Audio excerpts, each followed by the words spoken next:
Doctor Sreevarma ஆயுள் தரும் ஆயுர்வேதா அறுவை சிகிச்சையில்லா குணம் ஆயுள் கால நிவாரணம். Branch express courier private limited domestic international cargo உங்கள் இல்லம் தேடி வந்து கொரியர் புக்கிங் டெலிவரி செய்து தரப்படும். காலை உணவு திட்டம் கற்றலை மேம்படுத்தும் திட்டம் என முதலமைச்சர் மு.க.ஸ்டாலின் பெருமிதம் தெரிவித்திருக்கிறார். இது தொடர்பாக அவர் தனது எக்ஸ் தளத்தில் வெளியிட்டுள்ள பதிவில், சிந்தனையுடன் திட்டமிடுவது என்பது உடனடி பிரச்சனைகளை தீர்ப்பது மட்டுமல்ல, நாம் நினைத்து பார்க்க முடியாத வகையில் சமூகத்தை மாற்றுகிறது என்றும் கூறியுள்ளார். காலை உணவு திட்டம் குழந்தைகளிடையே கடுமையான நோய்களை கணிசமாக குறைத்துள்ளது என்றும், அதே நேரம் கவனம், நினைவாற்றல் மற்றும் கற்றல் விளைவுகளை மேம்படுத்துகிறது என்றும் முதலமைச்சர் குறிப்பிட்டுள்ளார். குழந்தைகள் பள்ளியில் சிறப்பாக செயல்படுவதாகவும், இது நீண்டகால சமூக மாற்றத்திற்கு வழிவகுக்கும் என்றும் முதலமைச்சர் குறிப்பிட்டுள்ளார். உயர்கல்வி நிறுவனங்களின் தரவரிசை பட்டியலை வெளியிட சென்னை உயர்நீதிமன்ற மதுரை கிளை இடைக்கால தடை விதித்திருக்கிறது. தேசிய நிறுவன தரவரிசை கட்டமைப்பு இந்தியா முழுவதும் உள்ள உயர்கல்வி நிறுவனங்கள், கல்லூரிகளின் சிறந்த கட்டமைப்பு வசதி, பேராசிரியர்களின் கற்பித்தல் திறன் உள்ளிட்டவற்றை ஆய்வு செய்து தரவரிசை பட்டியலை வெளியிடுகிறது. இந்நிலையில் உண்மையான தரவுகளை ஆய்வு செய்து தரவரிசை பட்டியலை வெளியிட வேண்டும் என வலியுறுத்தி சென்னை உயர்நீதிமன்ற மதுரை கிளையில் வழக்கு தொடரப்பட்டது. இந்த வழக்கை விசாரித்த நீதிபதிகள் தரவரிசையில் பட்டியல் இடைக்கால தடை விதித்ததுடன் மத்திய கல்வித்துறை செயலர் பதில் அளிக்கவும் உத்தரவிட்டனர். தமிழகத்தில் அரசு பள்ளிகளில் மாணவர் சேர்க்கை 1,00,000 கடந்திருக்கிறது. மார்ச் மாதம் 1ஆம் தேதி முதலமைச்சர் மு.க.ஸ்டாலின், துணை முதலமைச்சர் அரசு பள்ளிகளில் மாணவர் சேர்க்கையை தொடங்கி வைத்தனர். தமிழ்நாடு முழுவதும் 37,553 பள்ளிகளில் கடந்த 20 நாட்களில், அதாவது 14 வேலை நாட்களில் மாணவர் சேர்க்கை 1,00,000 கடந்துள்ளது. நேற்று ஒரு நாளில் மட்டும் 8,000க்கும் மேற்பட்ட மாணவர்கள் சேர்ந்துள்ளனர். இதன் அடிப்படையில் இதுவரை 1,06,268 மாணவர்கள் சேர்ந்துள்ளனர். அரசு பள்ளிகளில் மாணவர் சேர்க்கையை அதிகரிக்க பள்ளி கல்வித்துறை பல்வேறு நடவடிக்கைகளை எடுத்து வருகிறது. மாணவர் சேர்க்கை 5 லட்சம் என்ற இலக்கை நகர அதிகாரிகளுக்கு அறிவுறுத்தப்பட்டுள்ளது. பழைய ஓய்வூதிய திட்டம் உள்ளிட்ட கோரிக்கைகளை வலியுறுத்தி வரும் 23ஆம் தேதி உண்ணாவிரத போராட்டம் நடைபெறும் என ஜாக்டோ ஜியோ அறிவித்துள்ளது. பழைய ஓய்வூதிய திட்டத்தை வழங்க வலியுறுத்தி அரசு ஊழியர் மற்றும் ஆசிரியர்கள் நீண்ட நாட்களாக போராடி வருகின்றனர். ஆட்சிக்கு வந்தால் பழைய ஓய்வூதிய திட்டத்தை அமலாக்கப் போவதாக திமுக அறிவித்திருந்தது. ஆனால் இதுவரை அமல்படுத்தாததால் அரசு ஊழியர்கள் போராட்டத்தில் குதித்துள்ளனர். இது தொடர்பாக நடைபெற்ற பேச்சுவார்த்தைகளில் உடன்பாடு எட்டப்படாததால் வரும் 23ஆம் தேதி சேப்பாக்கம் எழிலகம் முன்பு காலை 10 மணி முதல் 5 மணி வரை உண்ணாவிரத போராட்டம் நடைபெறும் என ஜாக்டோ ஜியோ அறிவித்துள்ளது.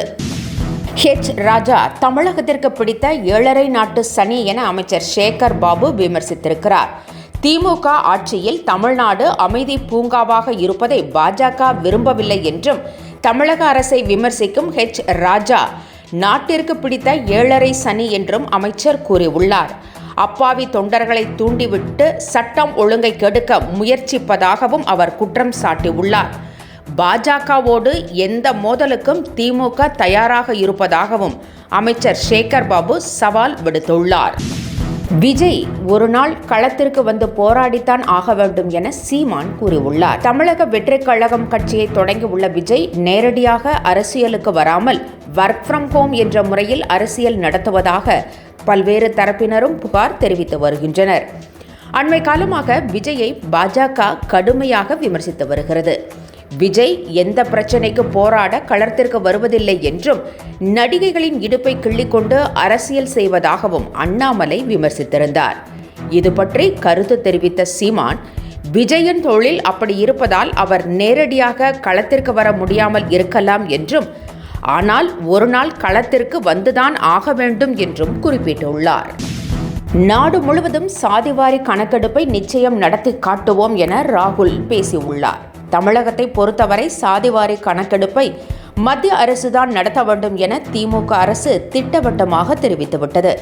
ஆனால் மாநில அரசு சாதிவாரி கணக்கெடுப்பை நடத்த வேண்டும் என பாமக உள்ளிட்ட கட்சிகள் வலியுறுத்தி வருகின்றன.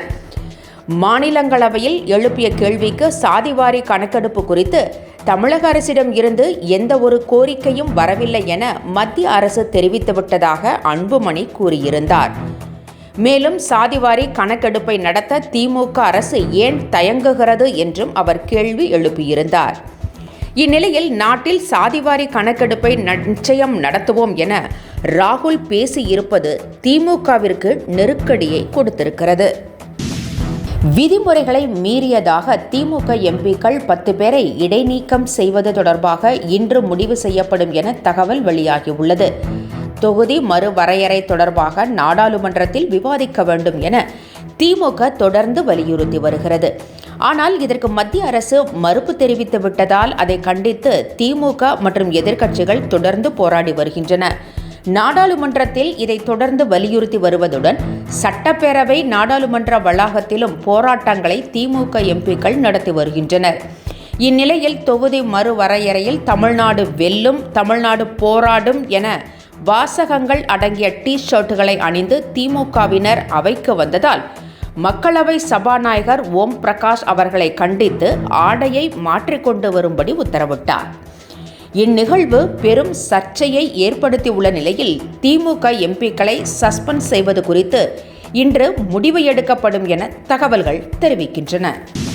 தமிழ்நாட்டில் உள்ள 8 அரசு போக்குவரத்து கழகங்களில் 3274 காலி பணியிடங்களுக்கு இன்று முதல் விண்ணப்பங்கள் வரவேற்கப்படுகின்றன. தமிழ்நாடு அரசு போக்குவரத்து துறையின் கீழ் 8 போக்குவரத்து கழகங்கள் செயல்படுகின்றன. இவற்றில் 3274 ஓட்டுநர், நடத்துனர் பணியிடங்கள் காலியாக உள்ளன. இந்த பணியிடங்களுக்கு இணையதளத்தில் இன்று முதல் விண்ணப்பிக்கலாம் என்று ஏற்கனவே அறிவிக்கப்பட்டுள்ளது.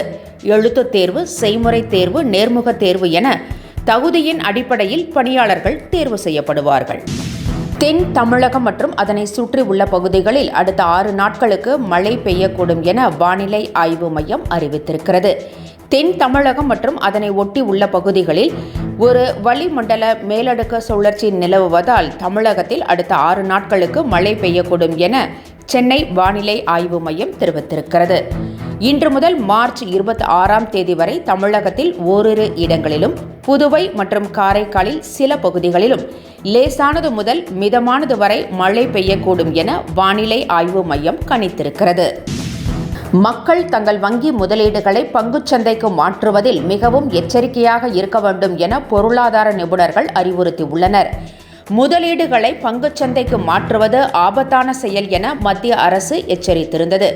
இதன் அடிப்படையிலேயே பொருளாதார நிபுணர்கள் முதலீட்டாளர்களுக்கு அறிவுறுத்தியுள்ளனர். பங்குச்சந்தையில் முதலீடு செய்வதால் இழப்புகளை சந்திக்க நேரிடும் என்றும், முதலீடுகள் குறைவது என்பது வங்கிகளுக்கு சவாலான விஷயமாக அமைந்துவிடும் என்றும் எச்சரித்திருக்கிறது. டாக்டர் ஸ்ரீவர்மா ஆயுள் தரும் ஆயுர்வேதா அறுவை சிகிச்சை இல்லா குணம், ஆயுள் கால நிவாரணம். Branch express courier private limited, domestic international cargo. உங்கள் இல்லம் தேடி வந்து கொரியர் புக்கிங் டெலிவரி செய்து தரப்படும். என்றும் உங்களுடன் மை இந்தியா. முக்கிய செய்திகளை உடனுக்குடன் தெரிந்து கொள்ள சப்ஸ்கிரைப் பண்ணுங்க, பெல் பட்டனை பிரஸ் பண்ணுங்க. என்றும் உங்களுடன் மை இந்தியா.